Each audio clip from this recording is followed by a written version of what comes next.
ऐसा तो है नहीं कि सर शहर में एक जगह ही अतिक्रमण है, आगे भी किस तरीके से प्लान किया जा रहा है? क्योंकि नगर परिषद लगातार इन सब चीज़ों को लेकर विवादों में रहती है कि एक जगह तो 3-4 दिन के लिए कार्रवाई कर देती है और उसके बाद बचा देती है।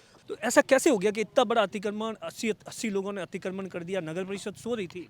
आज आपको डर नहीं लगा? नहीं, डर की बात नहीं है। योगेश जी, मेरे को भी पत्रकारिता करते हुए 15-17 साल हो गए हैं। मैंने अपनी लाइफ में ऐसा अतिक्रमण तोड़ते हुए अतिक्रमण की कार्रवाई नहीं दी। अचानक ही क्या हुआ, किस तरीके से और कैसे इसकी प्लानिंग? योगेश जी, आमतौर पर इतने बड़े अतिक्रमण हटाते हैं तो तमाम नेताओं के फ़ोन आते हैं, अधिकारियों के फ़ोन आते हैं, कुछ दबाव तो होगा आप पर भी। जहाँ खड़े हैं वो कौन सी स्कूल है और यहाँ पर भी क्या अतिक्रमण था? कितने टाइम पुराना अतिक्रमण है? मैं ये भी जानना चाहूँगा क्योंकि ये बहुत प्राइवेट का सबसे बड़ा स्कूल है बाड़मेर का, और अगर ये इस तरीके से अतिक्रमण हो जाते, शुरुआत कहाँ से हुई?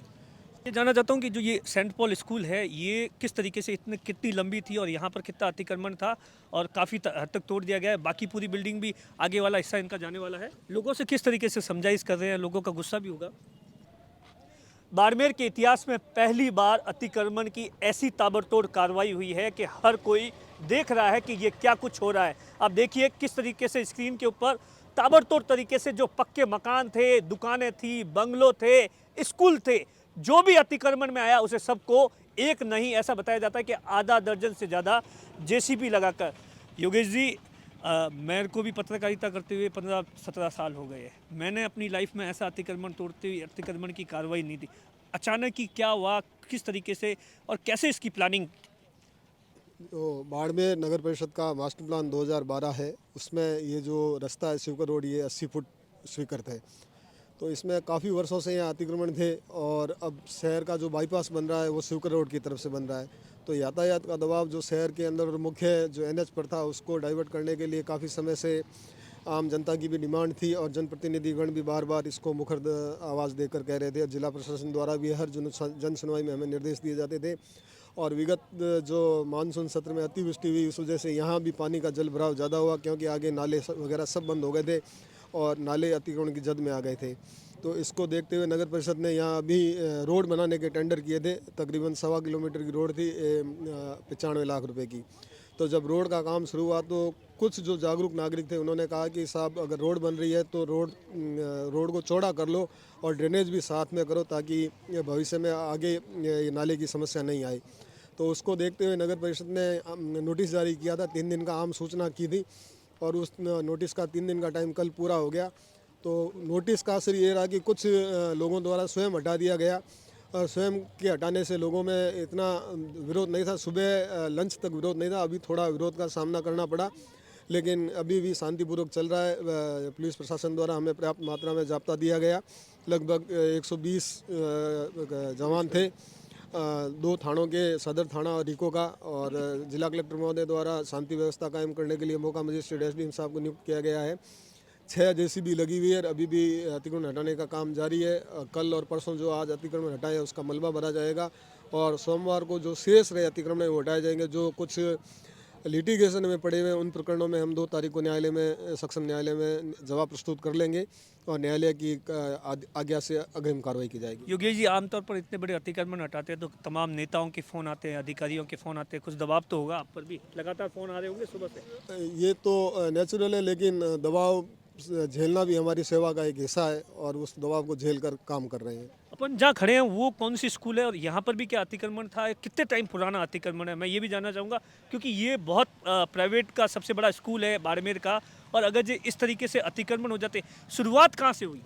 ये 2012 में इन्होंने अतिक्रमण किया था। ये तकरीबन 20-30 फुट पर आगे आए हुए थे। इन्हें हमने 2-3 बार समझाया भी, लेकिन सबसे ज़्यादा दबाव इनका ही हमारे पर आया था। और चूँकि सबसे पहले यही हटाया जाना ज़रूरी था, क्योंकि आम नागरिकों में यही था कि शुरू करो तो यहाँ से करो, तो हम अपने आप हटाने शुरू करेंगे। वास्तव में जब हमने इनको हटाया तो लोगों ने हमें पूर्ण सहयोग दिया। एक ये था, एक कोई आगे कॉलोनी थी, उनका भी तकरीबन 200 मीटर का इंक्रोचमेंट था, वो एक साथ हमने चार दीवारी हटाई। मैं ये जानना चाहता हूँ कि जो ये सेंट पॉल स्कूल है ये किस तरीके से इतने कितनी लंबी थी और यहाँ पर कितना अतिक्रमण था और काफ़ी हद तक तोड़ दिया गया है, बाकी पूरी बिल्डिंग भी आगे वाला हिस्सा इनका जाने वाला है? हाँ, ये जाएगा। इनका जो ये चार दीवारी के अंदर एक जेन सेट और एक ट्रांसफार्मर लगा हुआ है, तो इन्होंने हमसे आज का टाइम मांगा है कि हम इसे शिफ्ट कर लेंगे ताकि इसको स्कूल की विद्युत सप्लाई बाधित ना हो। उसके बाद में अगर ये हटाएंगे तो ठीक है, नहीं तो इसके लिए हम कल आएंगे। ये पूरी चार दीवारी हटाएंगे। ये तकरीबन 400 मीटर की चार दीवारी है और 250 मीटर हमने हटा दी है। तो ऐसा कैसे हो गया कि इतना बड़ा अतिक्रमण 80 लोगों ने अतिक्रमण कर दिया? नगर परिषद सो रही थी। ये तो मेरे से पूर्व अधिकारी जो है जिन्होंने प्रॉपर मैनेजमेंट नहीं रखा और कुछ खामियां भी रही कि एक ने किया, दूसरे ने किया, फिर आगे बढ़ता रहा और कई लोग पावरफुल भी थे, तो उस वजह से किसी ने हिम्मत नहीं की हटाने की। आज आपको डर नहीं लगा? नहीं, डर की बात नहीं है, काम करना ही था और जिला प्रशासन और उच्च अधिकारियों का पूर्ण सहयोग था और जिला प्रशासन में जिला कलेक्टर महोदय द्वारा मजबूती से हमारे साथ रहे, तो हमने कर दिया। अच्छा, आपको सर नौकरी में कितना टाइम हो गया? मेरे को 30 साल हो गए हैं। 30 साल में बाड़मेर में आप कितने टाइम तक रहे? मैं पहले रहा 26 साल और अभी मैं पिछले 7 महीने से यहाँ हूँ। तो 26 सालों में आपने इतिहास में कभी देखा इस तरीके से अतिक्रमण की कार्रवाई हुई है? मैंने 97 में देखा था, तो जब अपना स्टेशन रोड का जो रोड चौड़ा हुआ था दीक्षित साहब के टाइम, तब वो एक पोस्ट ऑफिस था, जीआरपी के क्वार्टर थे और उसके बाद में मेवाराम जी जब हमारे चेयरमैन थे, तब स्टेशन रोड के ऊपर एक बार रोड चौड़ा हुआ था जो हनुमान जी के मंदिर होते हुए और ढाणी बाजार तक हुआ था। लोगों से किस तरीके से समझाइश कर रहे हैं? लोगों का गुस्सा भी होगा? नहीं, नेचुरल है। जो आदमी अपनी जीवन की इतनी पूंजी लगा के स्थायी निर्माण करता है तो उसको थोड़ा सा दुख भी होगा, रोष भी होगा, लेकिन जब सहयोग हुआ तो सबने भी समझ लिया कि जो रोड चौड़ी होगी तो उनकी ज़मीन की वैल्यू बढ़ेगी और सुव्यवस्थित मार्ग होगा तो आगे उनकी वैल्यू ही बढ़ेगी, इसलिए उन्होंने सहयोग किया। ऐसा तो है नहीं कि सर शहर में एक जगह ही अतिक्रमण है, आगे भी किस तरीके से प्लान किया जा रहा है? क्योंकि नगर परिषद लगातार इन सब चीज़ों को लेकर विवादों में रहती है कि एक जगह तो 3-4 दिन के लिए कार्रवाई कर देती है और उसके बाद बचा देती है। नहीं, नेक्स्ट अब हमारा शिवनगर के अंदर है, जो हमारी टाउनशिप है, उसके अंदर हम एक मुहिम चलाकर वहाँ अतिक्रमण हटाएंगे। वो 6 तारीख के बाद है।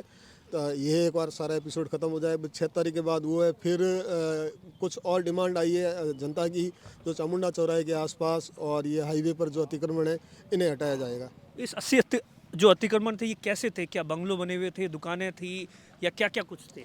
इसमें 80% तो व्यावसायिक थे, सारी दुकानें बनी हुई थी, कुछ आवासीय मकान थे और स्कूल बाउंड्री थी, कुछ गराज बने हुए थे और कुछ हत्थे बने हुए थे, चार दीवारी। हर तरीके का निर्माण था। लोगों से क्या कहना चाहेंगे? लोग एक के बाद एक दिखावे में भी अतिक्रमण कर दिए कि उसने कर दिया, उसके कुछ नहीं हुआ, ऐसा होता है? ये एक उदाहरण है कि आप 25 साल बाद भी अगर सरकार की ज़मीन पर कब्जा है तो 25 साल बाद भी हटेगा। तो ये ध्यान रखने योग्य बात है कि अगर हम कोई कब्जा कर रहे हैं तो वो आपको चिरस्थायी नहीं रहेगा। मास्टर प्लान से छेड़छाड़ तो सुप्रीम कोर्ट ने भी मना कर रखा है, ये मास्टर प्लान के साथ छेड़छाड़ थी, ये तो तय था कि हटेगा ही। इस स्कूल को लेकर तो विशेष दबाव आया होगा?